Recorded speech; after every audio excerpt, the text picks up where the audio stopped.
trazendo um vídeo para mostrar o modpack que todo mundo tá postando.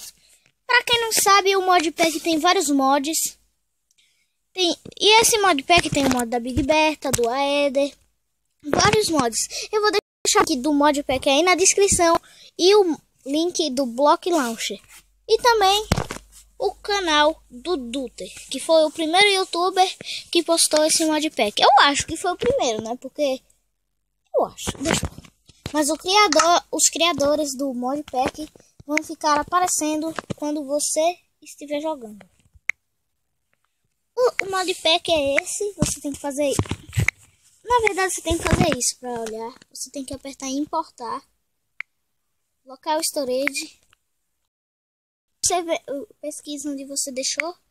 Aqui tem o modpack. E aqui tem os mods.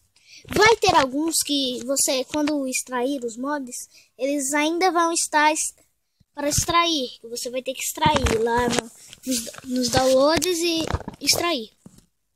O Mo Animals, o Furniture, o Guest Sword e a Enderpeel, a Conquista, vão estar para extrair. E hoje vai ter mais alguns vídeos que eu vou deixar aí. Vai ter, se der, porque tá muito bugado. E o que eu acho que é o melhor servidor que eu consigo jogar é Hypixel. Vai ter Skywars e na Cookie Build Beauty Battle. Se der, né? Se não der, vai ser outra hora. Mas vamos lá, foi isso. Esse é o modpack. Baixe e vai jogar, vá.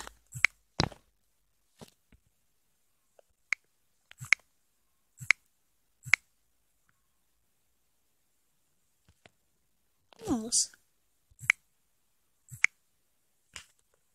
Tchau.